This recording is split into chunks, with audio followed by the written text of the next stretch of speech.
Зохиолыг бичсэн Одхүүгийн баг банд. Хань өгүүлэг. Хаврын хавсарга гэр нураах нү гэлдээ шуурч хамаг амтэн гэрээсээ цухихгүй тэнгэрийн муухай арилгахыг хүлээн.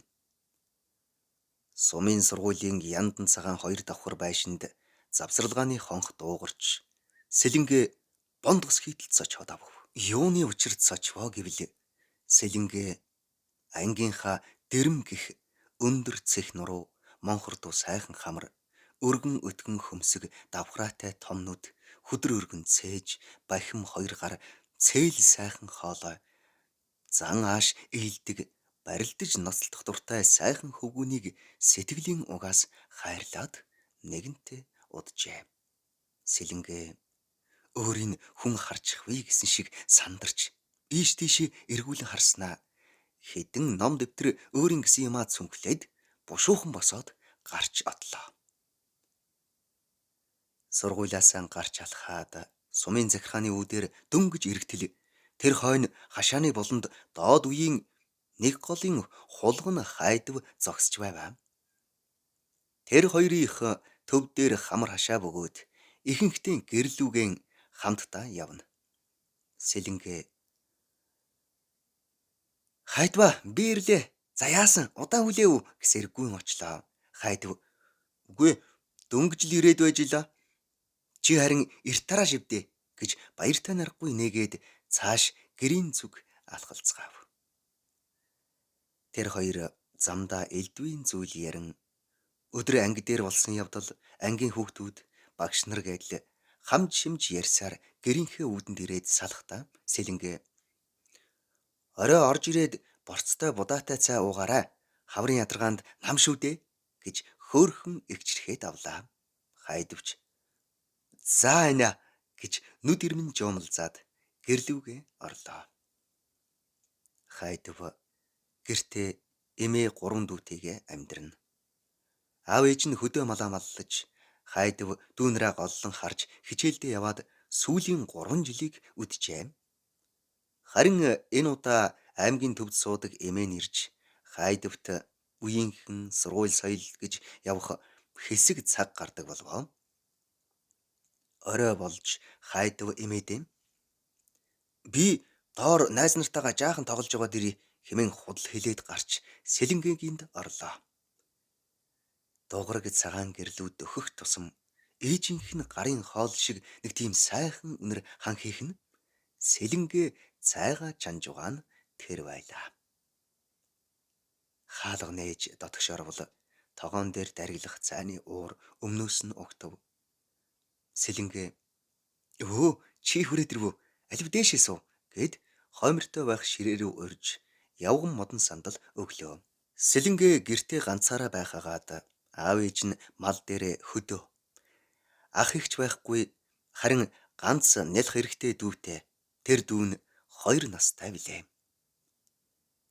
Эхний хэдэн жил айл хунар дотуур байр гэсээр төгссөн бол төгсөх сүүлийн жил нь аав ээж хоёр нь илүү гэж нэрлэгдэгч тимч жижигдэмгүй багавтар 5 хантай гэр барьж өгөөд тэр гэртээ ганцаараа амьдардаг нь тэр байлаа.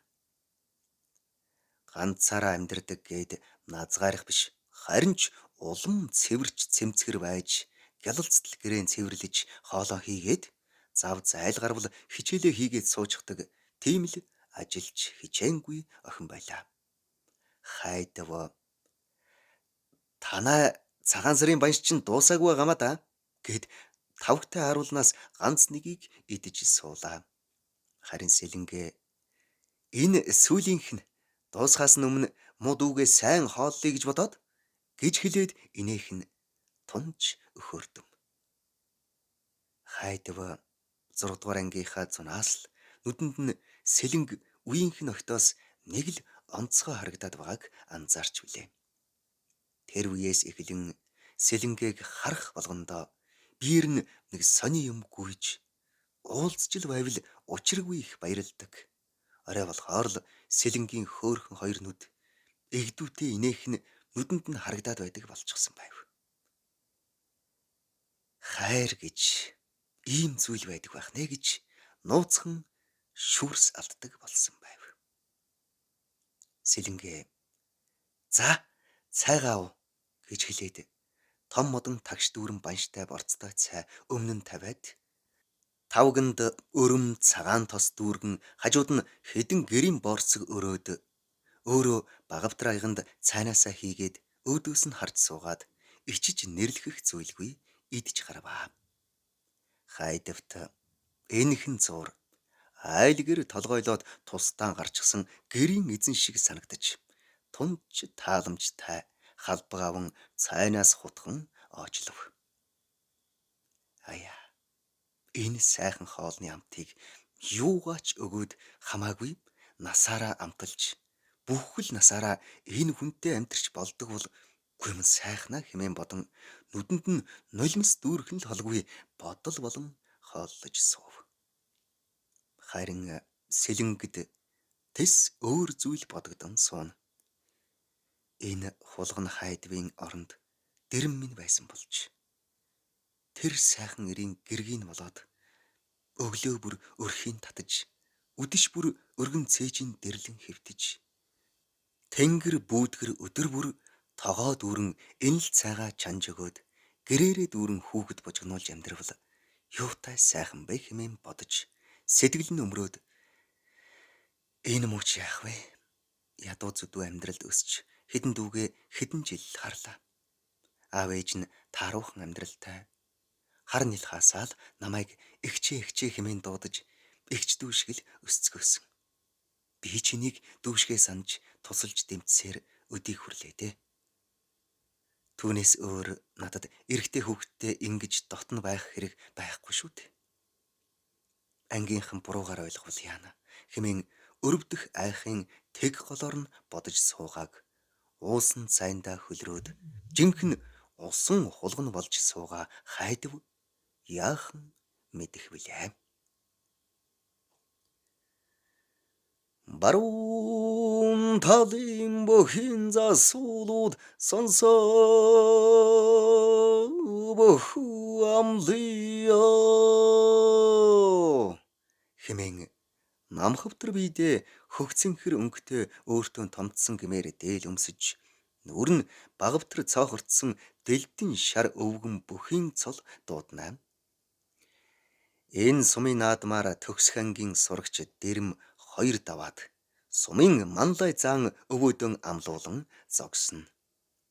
Гол усныхан хамт олон түүнийг адглаж сумын начин цаашлаад сумдаач төрүүлж мэдэх өнгөтэй байгааг мэдж байлаа. Цол дуудаж 3-ын даваа эхэлсний дараа өвөө нь түүний хазрыг 2 гараараа шахаж ойртуулан духан дээр нь үнсээд элвүсэн тайлан өөрийн залуу халуун насандаа өмсдөг байсан улаан хамбан зодгоо 2 гардан барилаа. Тэгээд "За минийхүү, бүх хүн гэдэг даваанаас давааны хооронд өгцөө авцаа үн ханш ярьдаггүй. Өөрийг гэхээс илүү өрөөлд сайн сайхныг хүссэн өшөөврлсөн бөхөнцрүүдэд хатуу шин залуу бөхчүүдтэй зөөлөн харж яваа ахмаг бүхийг амладаггүй. Гарцаагүй тохиолдолд бидний зол бодол шороогүй тахимаан өгч угаарай. Эрийн чудаг гэдэг гарт баригдах зүйлгүй ч дэвжэн дээрч амьдрал дээрч үг үйлдэл хоёроор чинь илэрч байдаг юм шүү. Эрийн хямар наадмын чимэг болсон сайн бох болоорой минийхүү" гэж хэлээд зодгоо бэлгэлэн өөрөө зодог тайлж угаадаа. Саяны хэлсэн үгэндээч уярч зээн өөрийнх нь үргэлжил болж байгаад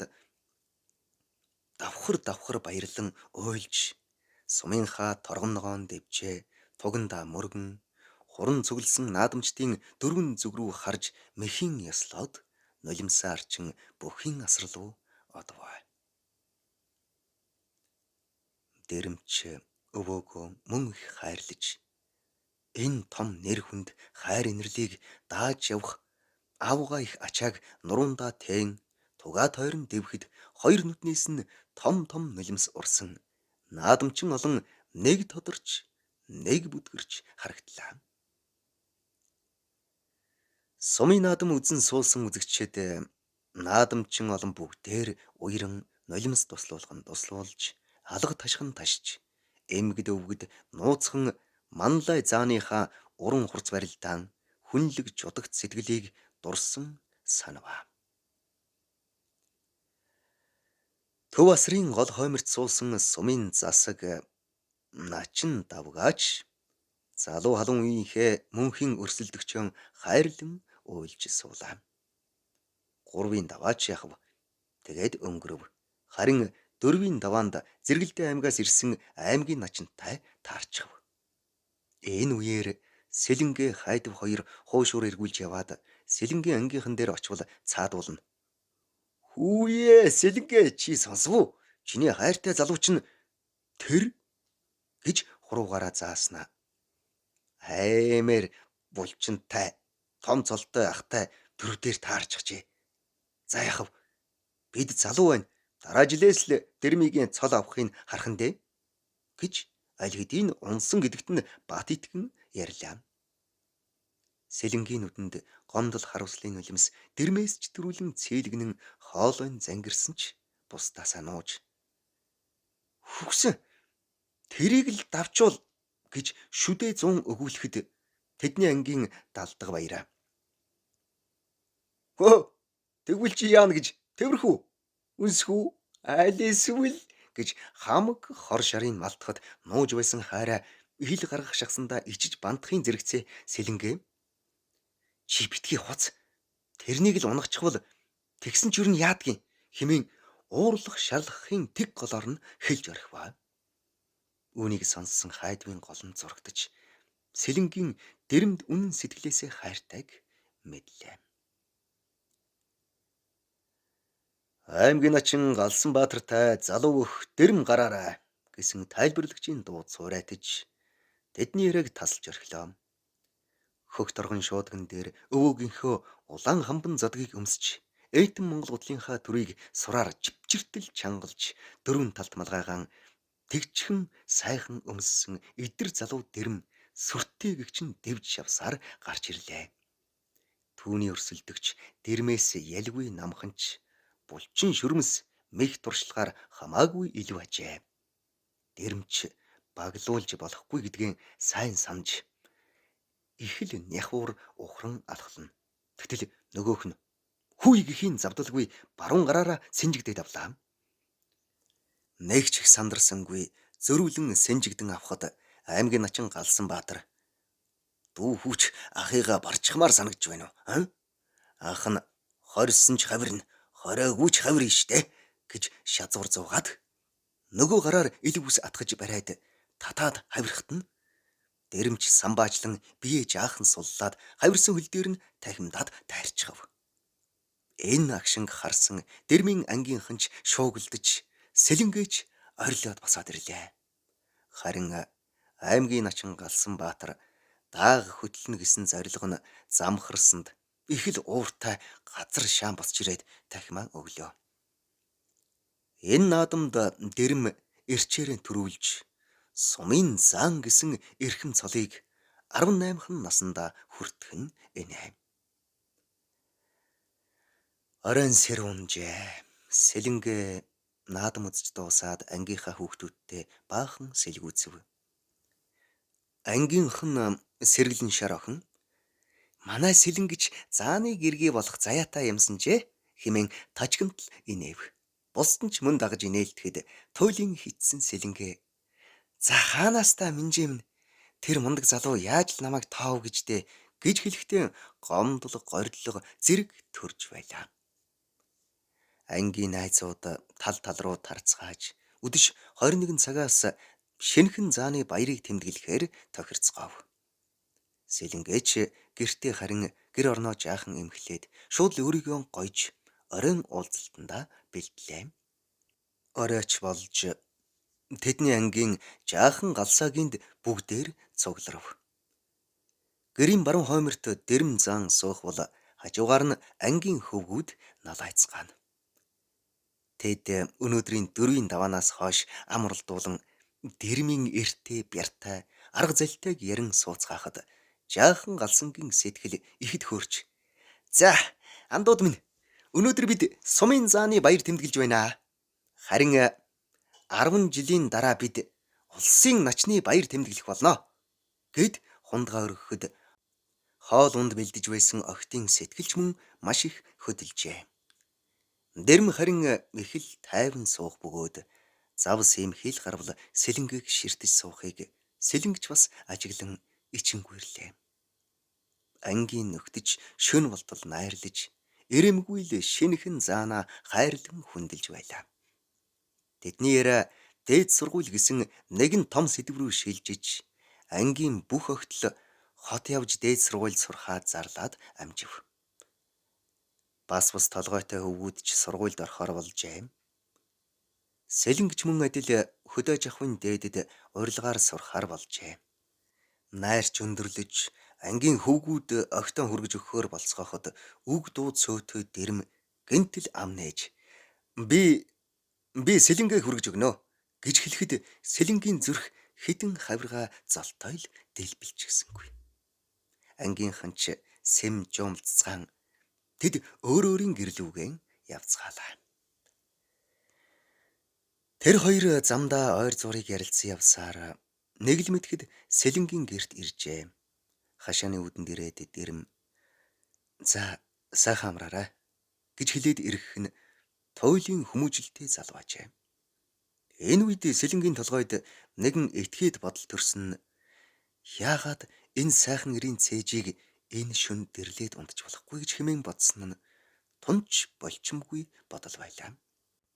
Сэлэнгээ чи их согтож ийм байдалтай гэрлүүгээ орвол аав ээж ах トゥ чинь юу гэж бодох вүлээ? Манайд орж цайцуу уугаад хэсэг амарч угаад яв хэмээн түс тас хэлж орхиод өөрөөсөө ичих шиг болов. Дэрэмч энэ л үгийг хүлээж байсан мэт согтуу дээрээ улам жүжиглэн ганхаж нэрэж тэгдгийм билүү. Чиний хэлдэг үнэ. Намайг гэж угаад баярлалаа хэмээн тэр хоёр дотгош орлоо. Гэрт орж дэрэмч хэдийний гэрийн эзэн болсон мэт хоймор суухад сэлэнг өмнө нь хурдан гихчин тавгтай чихэр тавиад шин цай чанах зураа "Дэрмэ, чи наа чихэрнээсээ хид хидийг идээд орхи. Амнаас чинь үнэртэх архины үнэр багч болтгой дарагдаг" гэж хэлээд галаа өрдөнө. Дэрэмч тавгнаас шоколадтай гаатай нийлсэн 10 гаруй чихэр идж орхиод "Айлын тавг хуурайллаа" гэж ээждээ загнуулж буй аятай. Цаасын хаях гэж гартаа бөөгнүүлэн атгаад сандарч суух нь хайр татам. Цайч болж тэр хоёр цайгаа ууж дуусгаад хийх байхаа олж ядан бие биенээ ширтэн суухад сэлэнгээ "Өө нэрээ зүгээр суухаар хоёулаа альбом үзье" гээд тэр хоёр баруун талын Орос пүрштэй орон дээр тухлан зургийн цомог дэлгэлээ. Өнгийн цэцгэс туяарсан ногоон талын хаяад ирэлсэн буйдхан суманд өглөө болжээ. Тооноор туссан нар хэдийн ханын толгойтой ташралхтал сэлэнгээ нүднэв. Урд шөнө юу болсон талаар бодох төдийд нүүр нь улайж хазар нь туяарна. Харин өглөө сэрэхэд дэрэм байсангүй. Ганцаардах шиг оргиход сэлэнгэж яаран босч хаалгаа дэлгэн өглөөний шаргал нарыг нэгэнтээ хараад нүүр гараа угаан хөдөө явах бэлтгэлээ хангаж аваад гэрээ төгжин авгаах жолооч пунцгийн гэрлүү алхав. Тэрээр замдаа "Дэрэм маань өглөө л эрт явжтэй. Урд шөнийн болсон явдлыг бид хоёроос өөр хэн ч мэдж болохгүй. Арай жирэмсэн болчихвол яана" гэж ботхоос хоёр хазар нь алим шиг туяаран улайхтай зэрэгцэж яадгийм. Тэгвэл бүр сайн л үз. Хайртай түнтэйгээ нэг мөр сууна гэсэн сонин бодол төрөөд амжив. Сэлэнг тэр ирчээрээ алхсаар авгиндаа хурч хөдөө гэрлүүгээ ахынхаа 69 машинаар хургуулэхээр хөдөллөө. Дэрэм харин энэ үед их л санд руу хонь төхөөрч сууна. Учир юу гэвэл тэднийд аавынхан сайн найз аймгийн арслан Мөнгөн ирэх гинэ. Мөнгөн арслан бол их хүглэгэр том биегүйч өөртөө таарсан нуруутай. Шууны бяр ихтэй учир хэр баргийн хүнийг шуудагдаад л татчихна. Мушигчхон Бас шуудагнаас татаад цөмөрсөн хөл дээр нь ганцхан алгадаж тахимдаад дайрчихдаг. Нэг үгээр бол шуудагны хаан явлаа. Сэлэнгэ аав ээж дээрээ иржээ. Аав ээж хоёр нь түүнийг хөлн газар хүрхгүй баярлан угтан авав. Аав нь "За миний охин, хөдөөж авахын дээд сургууль гэдэг бол улсдаа дээгүүр орох том сургууль. Ийм том сургуулиас урилга ирнэ гэдэг чинь хэр баргийн аавын хүү ээжийн охинд олдоод байх боломжч биш шүү. Тийм болохоор миний охин сайн л сурдаг юм шүү" гэж захин сууна. Харин ээжийн "Хм, урилга энтер гэж хичээ. Би лав охиноо багшийн дээдэд оруулж эрдэм мэдлэг төгсөрсөн багш болгоно" гэж сандраад цааш харан аягаан арчиж суув. Энэ үед эцэг гомб нь тун дурамчхан царайгаа хүрлийлгэн "Эн чинь чи бидний мэддгийм биш. Охин минь өөрөө л мэддэг" гэд ширээн дээр байх айрагнаас босон суун залгилаад гэрээс гарав. Энэ үед дэрмийн герт ёстой л хөл хөдөлгөөн гэгч болж байлаа. Гэрийн гадаа байх богино яндантай жижигхэн зуухан дээр тархан хоньны гиз пур хийдэл буцалж, хажууд нь авгай хүүхнүүд ойр зуурыг ярилцсан сууцгаана. Тэднээс жаахан холгүй дэрэм болон түүний 2-3 найз чулуу улайтхан хоньны хорхог хийх бөгөөд гэр дотроос хүдэр бадрын ирчүүдийн хүнгэнсэн инээд хүүрнэх яриа нь яг л асаг хаданд явж буй мэт уулгалан цуурайтаж нүргэлнэ. Дэрмийн өвөө болох жамсран манлай баг хаан найрын ширээний голд ханхайх аймгийн арслан мөнгөнд хандаж "Гуй хүүхээ, манай энэ дэрэм энэ жил сумдаан төрүүлчихлээ. Гавьсан том юм биш ч гэсэн баг залуу хүүхдийн хувьд сайхан л амжилт. Хөдөөний бид ч яах вэ? Ганц 2 мэх заахаас хэтрэхгүй. Чимэн л нэг авч явж бөхийн тогоонд оруулж үзтээ" гэж хэлэн хундагтай сархтыг арсланд барьлаа. Арслан ч сархтыг авч өвгөн тийш мэхийх нь түүнийг ихэд хүндэтгэж байгаа нь илт бөгөөд архийг уруулдаа хүргэсэн болоод "За өвгөн ах минь, одоо ч тэгээд нийгэм цагийн байдал тэс өөр сайн сайхан зүйл их болсон цаг дөө. Улсын маань нийслэл Улаанбаатарт спортын төрөлцсөн сургуулиуд их бий болж, аливаа газрын харьяа спорт хороодууд ихээр нэмэгдсэн. Дүүн дэрмигийн нэг спортын сургуулийн үндэсний бүхийн ангид оруулах гээд захиралтай нь ярьчихсан" гэж хэлээд малилцтал инээж суулаа. Өвлийн хүйтэн тачхинж засаар шуурсан өдөр. Сэлэнгийн аав гомб хонд явж ирээд шонгоос морио уйчхаад гэрлүүгэн алхав. Энэ үед тэдний гэрээс эхнэрийнх нь хэн нэгнийг учир зүггүй загнаж орилох дуун хадаад явчих нь тэрэм. Гомбч яаран гэртээ орвол хот руу сургуульд явсан охин нь ирчихсэн. Зүүн орон дээр сууж байх бөгөөд эхнэр нь "Чи ядаж эцэг ихтэй хэлж болно доо. Хайрын сургууль. Би эрт мэдсэн бол аймгийн төвийн танил эмч нартайгаа ярьж байгаад авахулж болох л байсан" хэмээн орилж байснаа нөхрөө харвтаа уйлж очоод энгэрт нь асчихв. Эцэг гомб нь учрыг хагас угс ойлгосон боловч эхнэрээс "Хандаа минь, энд яг юу болоод байгаа юм бэ? Миний бүр толгой эргэж гүйцлээ" гэд нухацтайхан харав. Эхнэр хандынх нь нүдэнд гялалзаж Энэ хүүхэд чинь чирэмсэн болж тэр ч бүхэл одоо 5 сар хол илүү өнгөрч яваа гин" хэмээн үсэрч очоод охиныхоо цамцыг сөхөн лээд томорсон гэдсийг аавд нь үзүүлж орхив. Гомбч хоймроо суун хийж өгсөн халуун цайнаас хэд ойчлонгууд эхнэрээ тайвшруулах санаатай "Эц, харин ч сайн юм биш үү? Чи минь эмээ, би өвөө болох нь байна шүү дээ" гэд муухан инээмэр айдав. Эхнэр нь бүрч уурлан "Битгий хуц. Тэр сургууль соёл яах вэ? Энэ хүүхдийн чинь ирээдүй яах вэ? Тэгээд л нэг гэрийн авгай болно. Энэ гидсэнд байгаа хүүхдийнхээ эцгийг хэн гэдгийг чи одоохон аавда хэл" гэд охиноо нудраад авлаа. Сэлэнгээч усан нүдлэн суусаар аав нь цайгаа ууж дуусаад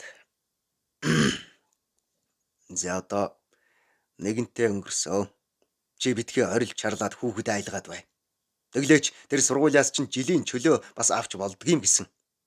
Тэрийг л авчих нь биз. Гэд охиноо дуудан үнэрлээд. Харин одоо миний охин аав ээжи хоёртоо үннээ хэлчих. Эцэг нь их юм. Аав ээжтэй нь уулзъя. Өөртөө ч бас уулзъя гэж хэлээд тогтун тайвнаар ширтэв.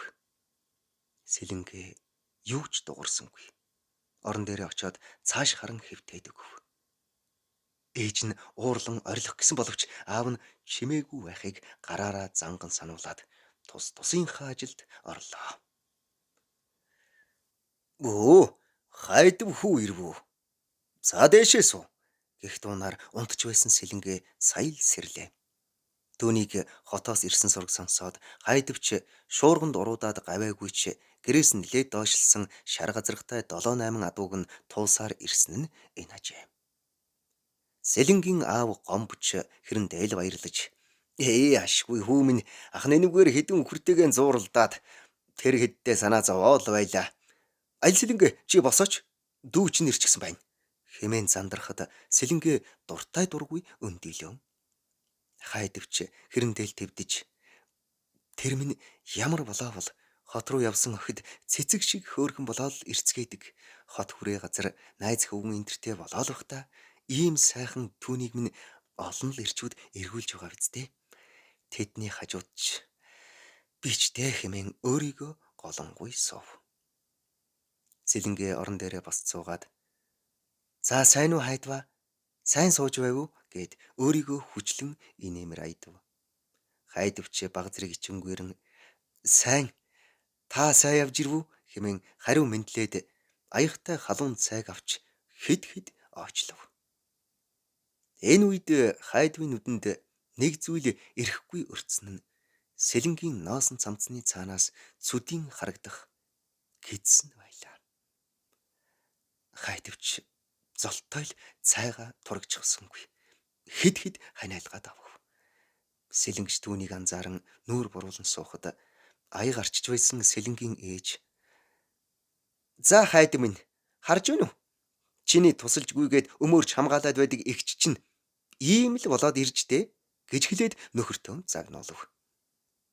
Гомбо дуучи дандаа хүүхэд мэрж байх юм. Ядаж ирсэн өдөр нь тайван байлгаж болдгоо юм уу? Аль гарч тэр үхэр малдаа тэжээлийн үгүй гэж хэлээд эхнэрээ аван гарч одов. Хайдвын дотор олон төрөл түмэн зүйлийн бодол эргэлдэнэ. Аав ээж хоёрын гарсны дараа хайдв Сэлэнг рүү их л нухацтай өмнө нь хизээч харж байгаагүй харцаар ширтэж.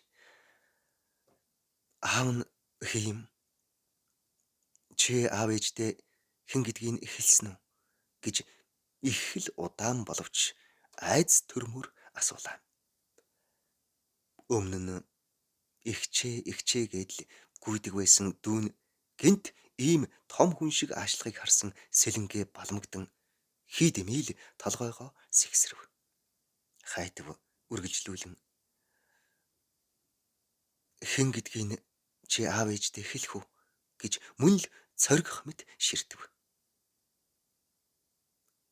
Энэ үед Сэлэнгийн дотор гомдол цөхрөлийн хар шуурга оволцож өөрөө хүлийн зөвшөөрөхгүй байгаа хүнийг би хэлж яах юм гэд хормхон зуурт ойлж орхилоо. Тэд тийм чимээгүй хэсэг сууцгааж байтал Сэлэнгийн аав ээж гаднаас орж ирлээ. Хайдвч аяган дахь зэлгээн цайгаа ууж дуусган босоод за би ч ингээд явъя да. Оройч болж гэж хэлээд үүд рүү алхав. Сэлэнгийн аав аль Сэлэнг миний охин дүүгээ гаргаж өг.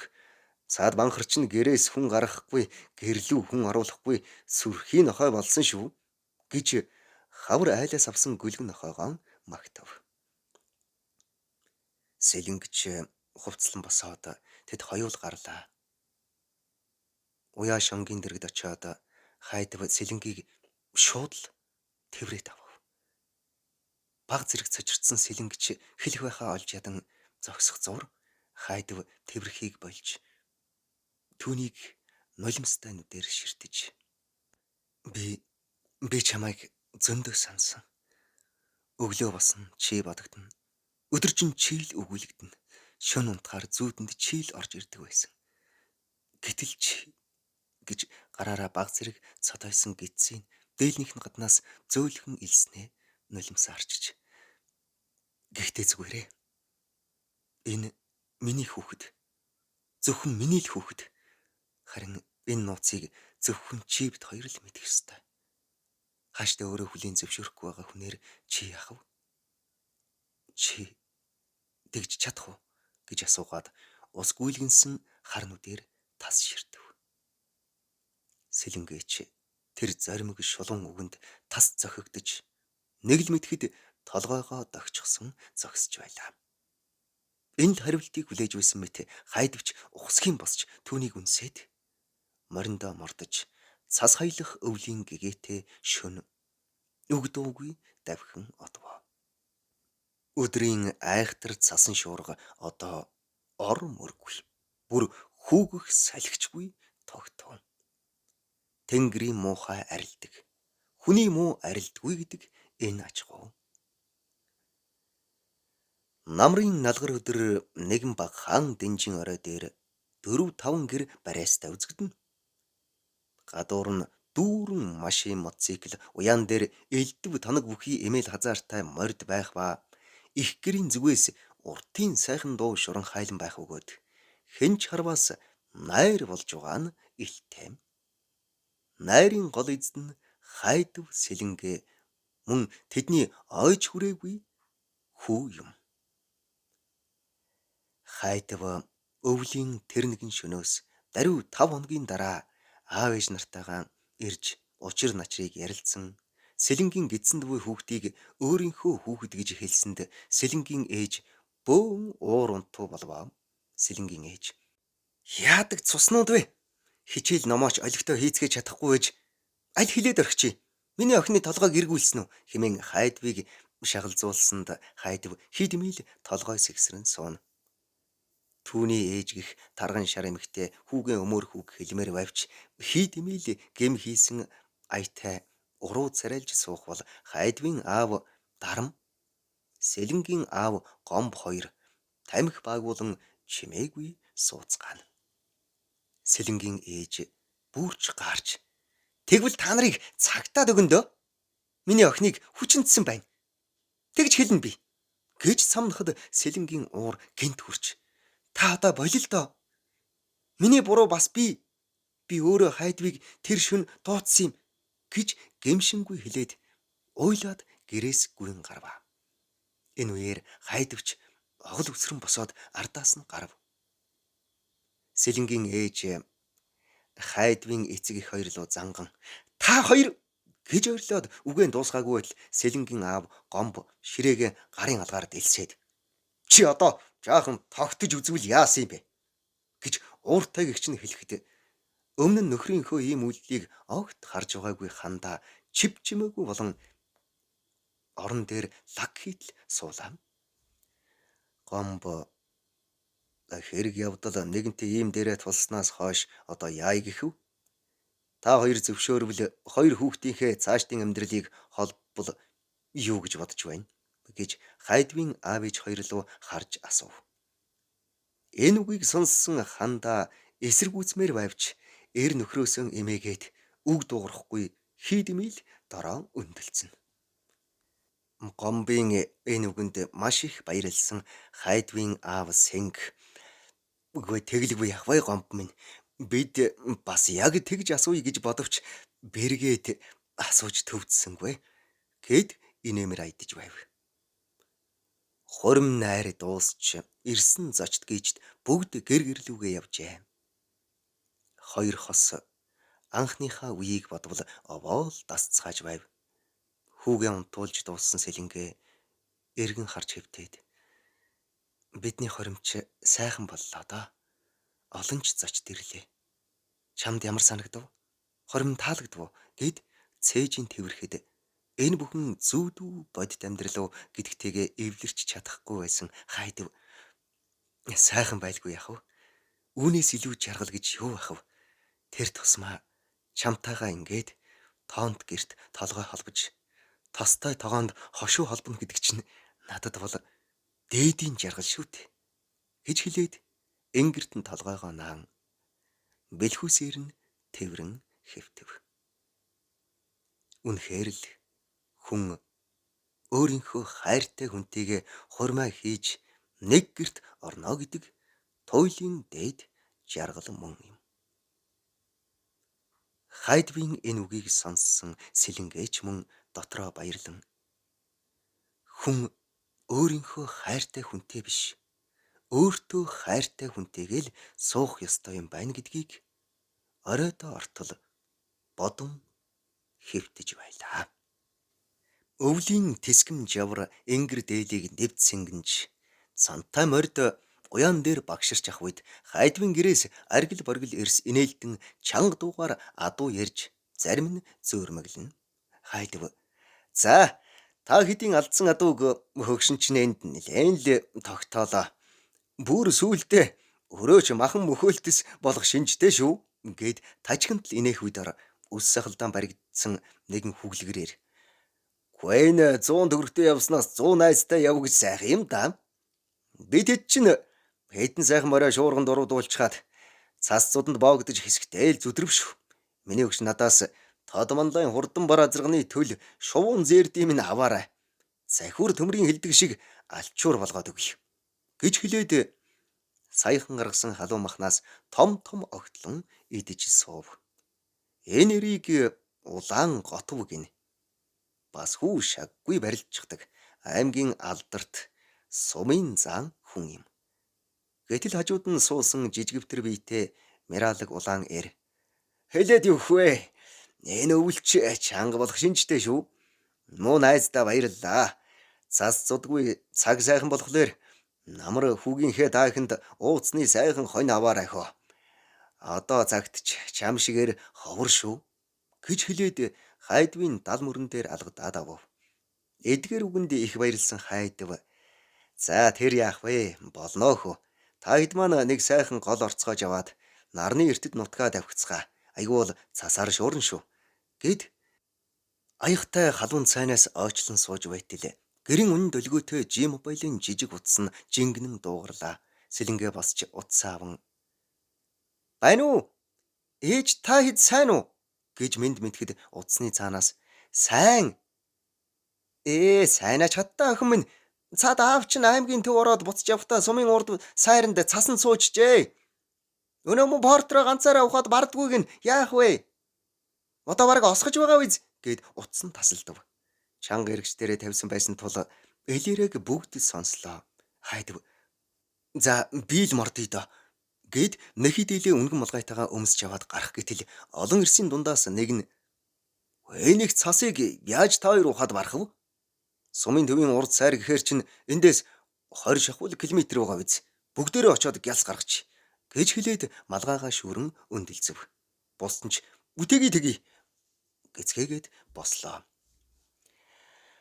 Өвлийн хунгар цасыг хаг яран 8 мортон давхиулсаар хүрэхэд тэвш дүүрэн хэвгдэжэл очсон суперпортер тэвшээ хүртэл цасанд суугаад кабинд нь Хайдвын хадам аав гомб хурууны үзүүр чихний угаасаа хөлдөх маягтай сууж байлаа.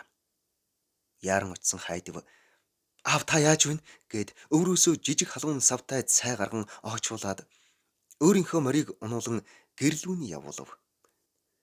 Хүний өөрийн нийлсэн 8 залуу өдрийн хугас цас ухаж оройхон нь ачаата машиныг унан гэрийнх нь гадаа ирэхэд Хайдвын хадам аав ээж хоёр дуу алдан тослоо. Эдгээр залуус бол нодин намар сумын төвийнхэн бензин колонк дээр танилцсан хойд сумынхан залуус болохыг хадам аав ээж хоёр нь дорхноо таньжээ. Өнгөрсөн намар Хайдв хадам аав ээж хоёртойгоо сум ороод буцахдаа колонк ортол тэнд багахан маргаан болж байв. 3 мотоциклтэй 6 залуу колонкийнхэн түгээгчийг бөөрөлөхөд зогсож байлаа. Хайдв гомб хоёр очин "За залуус яагаад ганц муу авгааг дээрлэхээ зогсож байдаг вүлээ?" гэхэд нэг залуу нь "Үгүй дээрлэхсэн ч юм алгал да. 15 литр бензин зээлчгэл гэлээ. Өөрөөр бид яагаач биш" гэж их л омогтойхон өчөтгөв. Гэтэл Гомбо их л дур муутай. Та нарт өгчгөө тэгээд хизээ авах вэ? Наад хүн чинь ч ажиллаа хийж байгаа. Та нар тайван орхи гэхэд өндөр нуруу хууд сахалбалсан нэгэн ир. Гүй ах минь ээ. Бид тэмээний эрэлд яваад мөнгөчгүй бензинчгүй болоод таг суучглаа. Хэдэн тэмээгээ олоод буцах гэтэл балга бензин минь хүрдэггүй гэж учирлахад хайдав түгээгч тандан эгч минь ээ. Тус бүрт нь 10 литр бензин хийгээд өгч. Би төлье гэд мөнгө сарвайв. Үүнийг машин дотроос харж суусан хандаа. Гүй нэг л их баян хүн гараад ирж гин хэмээн амандаа үглэн сууж байлаа. Хэд хоногийн дараа нэг залуу хайдвинд ирж бензиний мөнгийг нэг сайхан хулгар шартай авчирч өгсөн билээ. Гүй энэ хоёр одоо ирэх л ёстой да. Наадам тараад аль хэзээ хүмүүс буцаж байхад гэж бодсоор хайдв тамхи татан бодлого ширч суув. Гэрийн гадна мордын дөрөө хан хийхэд тэр саял бодлоосоо салхан тэр. Сумын наадам үзнэгээд явсан эхнэр хүү хоёроо тэрээр хүлээж суугаан энэ ажгав. Тэгтэл гаднаас суманда амцраараа алдартай шалиг банзрагч хэмээх өөрийнх нь үеийн залуу ороод ирхэн тэрэ.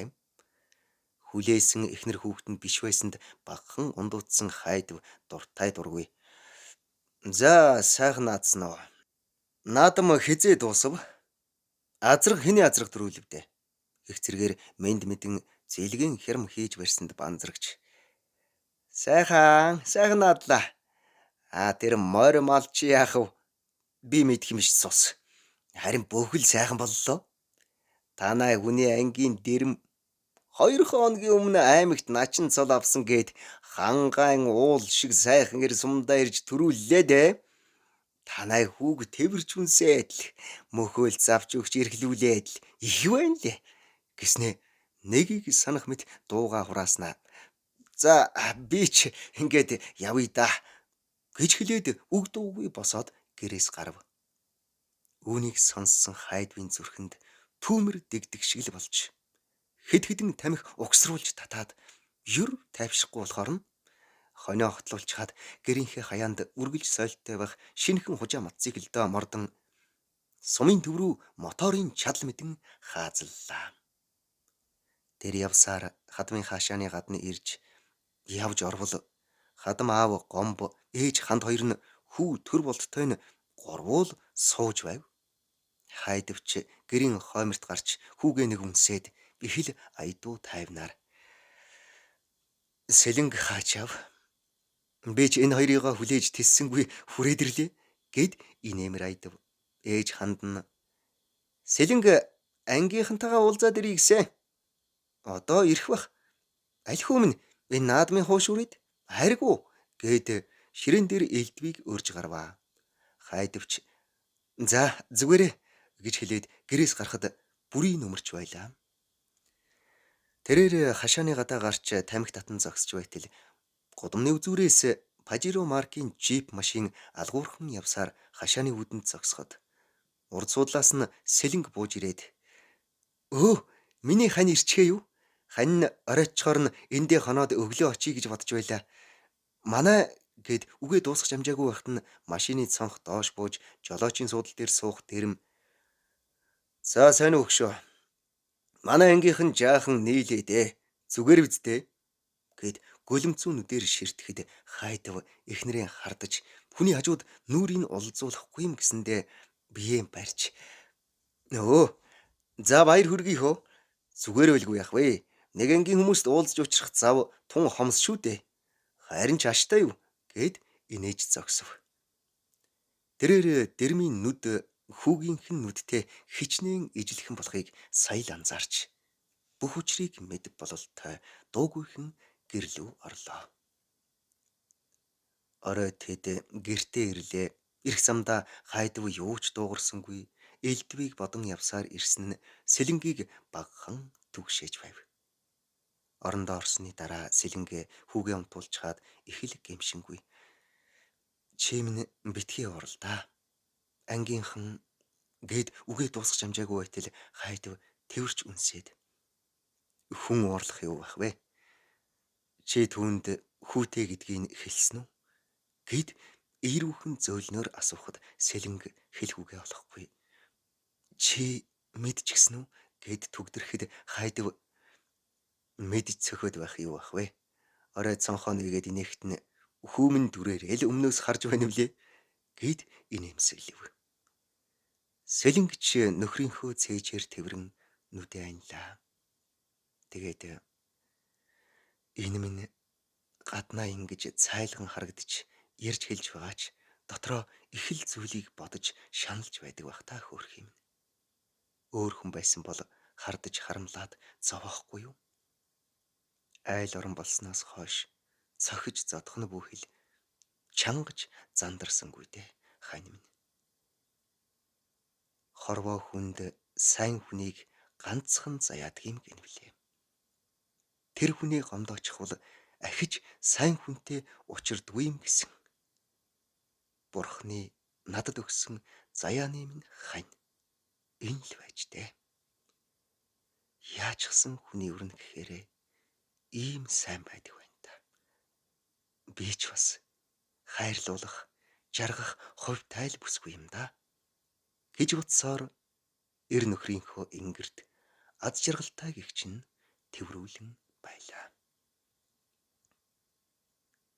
Хүний хань гэдэг өндөр нам, сайхан муухай таам биш.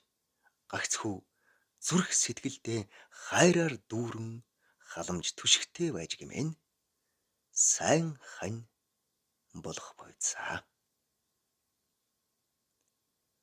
Зохилог бичсэн Одхүүгийн баг банд. 2025 оны 9 сарын 14. Говьалтай аймаг Дэлгэр сум. Уншсан Эрхэнбаярын Баттарж 2025 оны 11 сарын 25. Завхан аймаг Улаастай хот.